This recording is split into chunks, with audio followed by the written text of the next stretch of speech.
গণকের কাছে যারা যাবে, যারা হাত দেখাবে, যারা এগুলা বিশ্বাস করবে, গণকের কথার ওই তাবিজ নিবে, গণকের কথার ওই গাছের শিকড় নিবে, নবীজি বলছেন ফাকাদ কাফারা বিমা উনজিলা আলা মুহাম্মদ সাল্লাল্লাহু আলাইহি সাল্লাম, তার ইবাদত আল্লাহর কাছে কবুল হবে না। তো তারা বলে তোর এই কয়টা ফাড়া গেছে, সামনে আর ওই কয়টা ফাড়া আছে, রাগ করলি বলে আপনার বললো যে সুবহানাল্লাহ বল, তাহলে তোর ফাড়া কেটে যাবে। আসলে কিন্তু সুবহানাল্লাহ বলে সে অ্যাট্রাকশনটা, তার দিকে আপনার মনোযোগটা সে কিন্তু পুরোপুরি নিয়ে নিচ্ছে।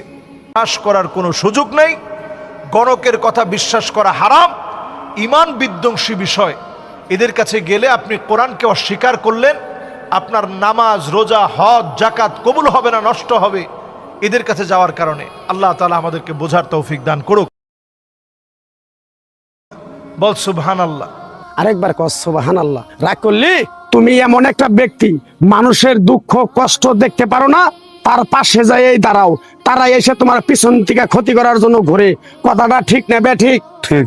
রাগ করলা? মাআযাল্লাহ, এটা মুসলিম সমাজের জন্য এর চেয়ে বড় লজ্জাস্কর বিষয় আর হতে পারে না। আমরা এখন দেখতে পাচ্ছি যে হয়তো কোনো গণক, সে গণ্ড মূর্খ, তার কোনো জ্ঞান নেই, পাপিষ্ট নরাদম সে, তার এই কথা ভাইরাল হওয়ার পরে এখন কেন আমাদের সবার বলতে হবে? রাগ করলা? বল বিসমিল্লাহ, বল সুবহানাল্লাহ।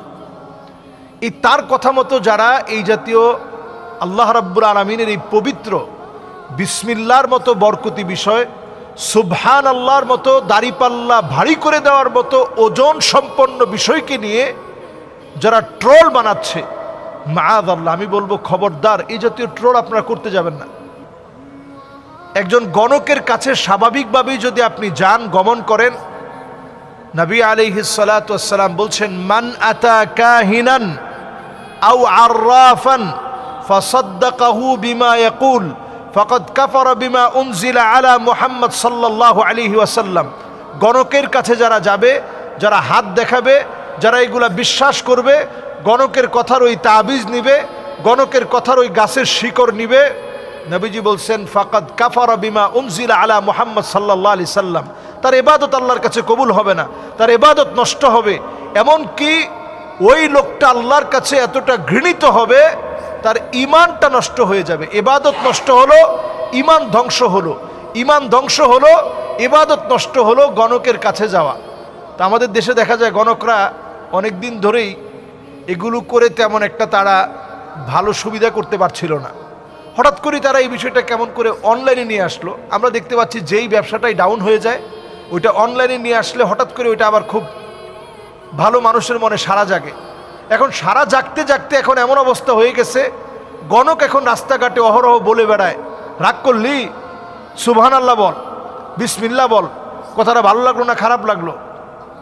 আপনি চিন্তা করেন, বিসমিল্লাহকে কেউ যদি বলে বসে যে বিসমিল্লাহ ভালো লাগে নাই, সুবহানাল্লাহ ভালো লাগে নাই, তৎক্ষণাৎ ওই লোকটা কাফের হয়ে যাবে। যে লোকটা বিসমিল্লাহকে ভালো লাগবে না এটা বলার সঙ্গে সঙ্গে কাফের হয়ে যাবে। তাহলে সে যে কথা বলতেছে মানুষের ঈমান হরণের জন্য এক একটা কথা যথেষ্ট। এরপরে আসুন, সে যে কথাগুলো নর্মালি বলে থাকে যে তুই সবার জন্য অনেক কিছু করিস কিন্তু কেউ তোর কষ্টটা বুঝে না, সবার জন্য তুই সব দিয়ে দিস, সবার জন্য তুই সব কিছু ব্যয় করে ফেলিস, কিন্তু কেউ তোর মনের বেদনাটা বুঝে না।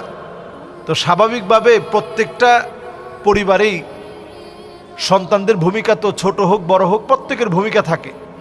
তো বললে তো এই কথাটা মিলে যায় যে আসলে আমি পরিবারের জন্য অনেক কিছু করলাম, ভাইয়ের কাছ থেকে আমি পাই নাই, বোনের কাছ থেকে পাই নাই, এরকম একটা দুঃখ বেদনা তখন মনের মধ্যে স্বাভাবিকভাবেই চলে আসে যে আসলে তো গণক সত্যি কথা বলল।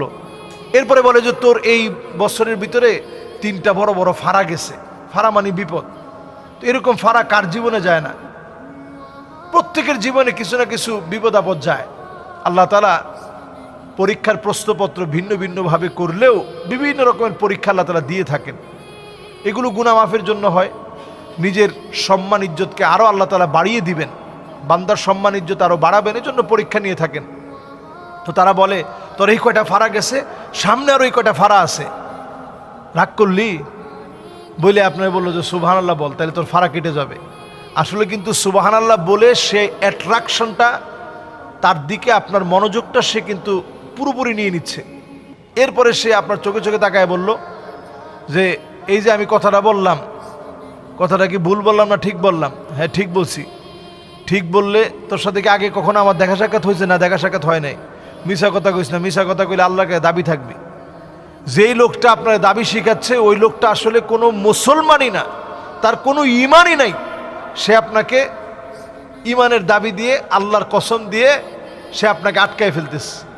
এরপরে দেখবেন বলবে যে আমার কাছ থেকে ওষুধ নেওয়ার জন্য 1 কোটি টাকা দিল, আমি ওষুধ দেই না। আমার বাপ বলছে ওষুধ বেচা কোনো সময় নিবি না, টাকা খাবি না, খাইলে ওই টাকা তোর উপরে আগুন হিসাবে আসবে, গজব দিয়ে তুই নিজে শেষ হয়ে যাবি। তা টাকা নিচ্ছি কিসের জন্য? টাকা নিচ্ছি পেটের জন্য।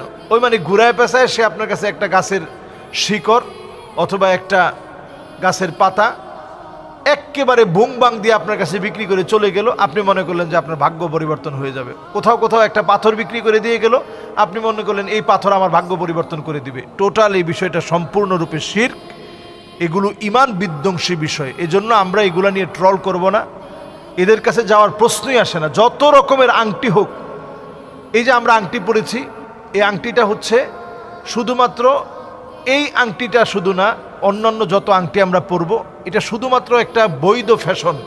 যে ফ্যাশনটা ইসলাম আপনাকে বৈধতা দিয়েছে, আপনি করতে পারবেন। এছাড়া অন্য কোনো কারণে আংটি আপনি পরবেন, আংটি আপনার একটা উপকার নিয়ে আসবে, এরকম কোনো কারণে আংটি পরা যাবে না। আকিক পাথর, এই আকিক পাথরটা নবীজি সাল্লাল্লাহু আলাইহি সাল্লাম ব্যবহার করেছেন, পড়েছেন, আপনি সেই হিসাবে পড়তে পারেন। এর বেশি কোনো কিছু মনে করার কোনো সুযোগ ইসলামে নেই। কোনো গণকের কাছে যাওয়া যাবে না, টিয়া পাখির কথা বিশ্বাস করা যাবে না। এখন দেখবেন এই গণকরা সব কিছু অনলাইনে নিয়ে আসছে। মাঝে মাঝে বিভিন্ন রাসায়নিক দ্রব্যাদির বিনিময়ে, আপনাদেরকে বলে রাখি, আপনারা দেখবেন গণকরা সামনে আরও বেশি এগুলো অ্যাপ্লাই করবে।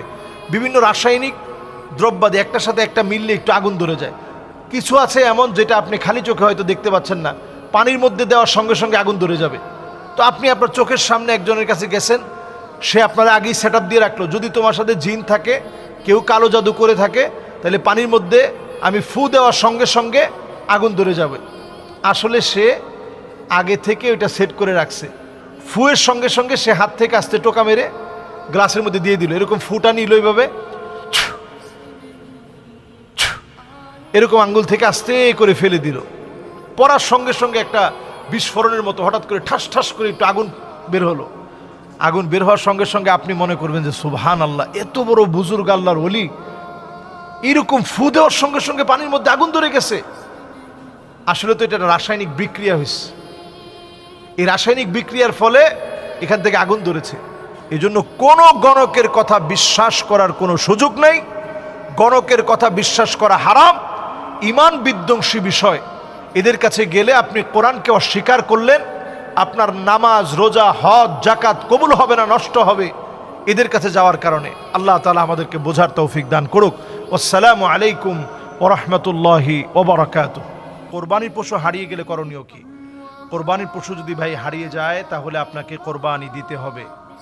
আল্লাহ তাআলা যদি আপনাকে সামর্থ্যবান বানান, আপনি অবশ্যই কোরবানির পশু হারিয়ে গেলে আবার কোরবানির পশু কিনবেন, কোরবানি দিবেন। তবে সমান টাকার হতে হবে না, একই টাকার হওয়া লাগবে না। ধরুন আপনি কোরবানি দিয়েছেন, আগের পশুটা আপনি কিনছিলেন 2 লাখ টাকা, এখন কি 2 লাখ টাকা দিয়ে কিনতে হবে? না, বরং আপনি আপনার সাধ্য মতো যতটুকুন পারেন সামর্থ্য অনুযায়ী দিবেন।